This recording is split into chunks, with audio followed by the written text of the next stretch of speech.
자, 반갑습니다. 개념 14번 구간 표현 방법에 대해서 배워볼게요.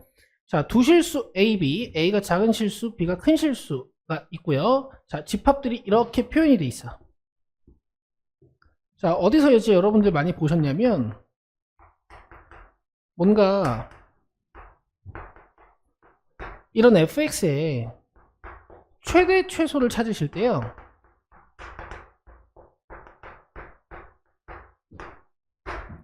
이 차함수는 아래로 블록하거나 위로 블록하니까 원래는 최소값이나 최대값밖에 없잖아요. 근데 이제 최대랑 최소를 찾으시려면은 문제에서 이렇게 범위를 지정해 줬었죠.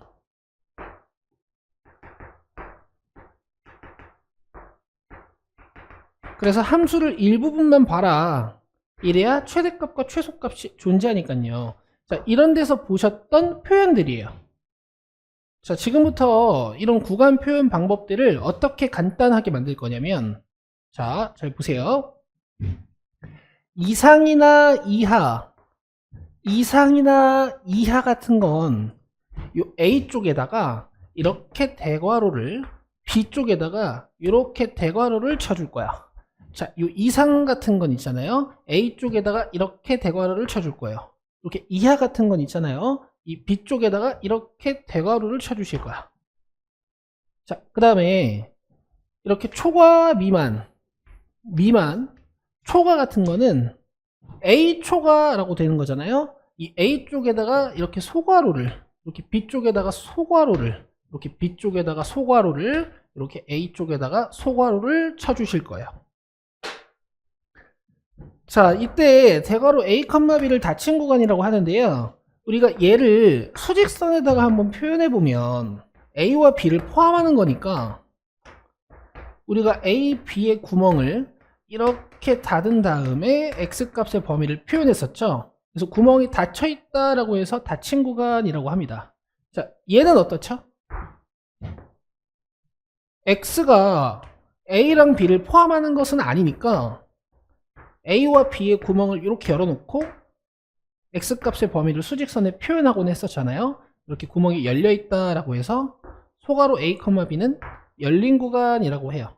그럼 이렇게 하나는 닫혀있고 하나는 열려있는, 하나는 열려있고 하나는 닫혀있는 구간은 어떻게 읽느냐? 반닫힌 구간 또는 반열린 구간 둘 중에 아무거나 읽으시면 됩니다. 자, 근데 이 X값의 표현 방법은 얘네들만 있는 게 아니라요. 자, 이런 표현도 있는데요.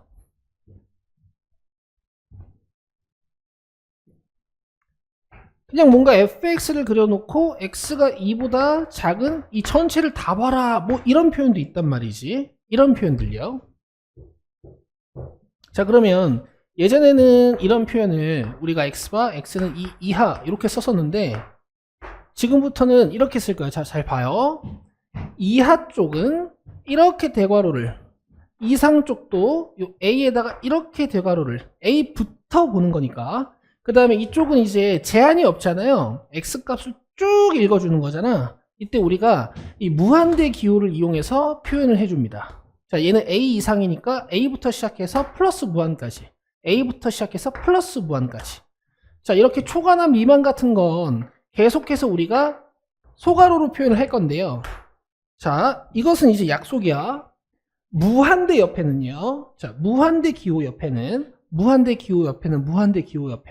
항상 소괄호를 쓰는 게 약속입니다. 자, 이렇게 하면 이제 구간 표현 방법 다 배우신 거거든요. 실수 전체의 집합은 이렇게 마이너스 무한부터 무한까지 이렇게 나타내요. 자, 문제 보시겠습니다. 자, 집합 2 이상 5 이하를 구간의 기호로 나타내시오. 자, 2,5라고 쓰시고 이상 이하니까 이렇게 대괄호로 닫아주시면 돼요. 2번입니다. 자, 4부터 10까지잖아. 4,10이라고 쓰시고 초과 미만 4의 구멍 열고 10의 구멍 열어야 되니까 자, 이렇게 나타내 주시면 돼요. 자, 3번입니다. 수직선으로 좀 나타내 보시는 것도 괜찮아요. 마이너스 4에는 색칠하고 8에는 구멍 열고 이렇게 X값의 범위가 잡혀 있는 거잖아요. 자, 마이너스 4는 대괄호로 닫아주시고, 컴마 8, 이 8쪽은 소괄호로 열어주시고, 이런 걸 반닫힌 구간 또는 반열린 구간이라고 합니다. 자, 4번입니다. 3을 기준으로 3보다 큰 x값의 범위를 다 표현하는 거기 때문에 3부터 시작이요 라고 써주시고 오른쪽은 이렇게 무한대 기호를 써주시면 되죠. 열려 있으니까 열어주시고 무한대 옆에는 항상 소괄호. 자, 다음 문제입니다. 자, x값이 마이너스 2보다 작거나 같다라고 했어요. 그럼 마이너스 2를 탁 찍고 색칠한 다음에 이게 x값의 범위로 주어진 거잖아. 자, 마이너스 2부터 마이너스 무한까지요 이렇게 적으시는 거야. 자, 근데 마이너스 이쪽은 닫혀 있으니까 대괄호로 닫아주셔야겠죠. 자, 6번입니다. 자, 함수 fx의 정의역을 구간의 기호로 나타내쇼 라고 했어요. 자, 무리함수잖아요. 루트안이 양수가 되는 곳이 정의역이에요. 양변에 마이너스 1 곱해서 최고창의 개수가 양수인 2차 부등식으로 바꿔주시고 인수분해 잘 하신 다음에 4, 2로 풀어내시면 되죠. 마이너스 4부터 4까지. 자, 그럼 마이너스 4랑 4랑 다 닫혀 있으니까 얘를 구간 기호로 쓴다면 닫힌 구간 마이너스 4,4 이렇게 작성하시면 되겠습니다. 자, 7번입니다. 7번 잘 봐주세요. 자, 함수 fx의 정의역을 구간의 기호로 나타내시오 라고 했어요. 일단 여러분 예전에 어떻게 썼는지 봅시다. 자, 마이너스 3을 넣을 수 없기 때문에 여러분들이 정의역을 이렇게 쓰셨었어. x는 마이너스 3이 아닌 모든 실수요 라고 썼었어요. 그리고 실제로 그래프는 이런 식으로 그려졌었지. 자, 그럼 x값이 마이너스 무한대부터 마이너스 3까지는 쭉 존재하는 건데 마이너스 3만 없는 거고요. 그다음 마이너스 3에서만 없고 이 오른쪽 부분 x값이 다 존재하는 거란 말이야.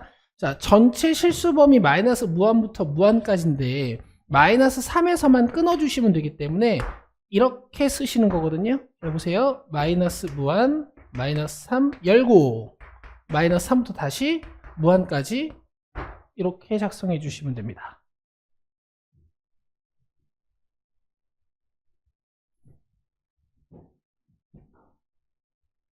자, 이렇게 해서 개념 14번 강의가 끝났고요. 개념 15번 강의에서 봅시다. 수고하셨어요.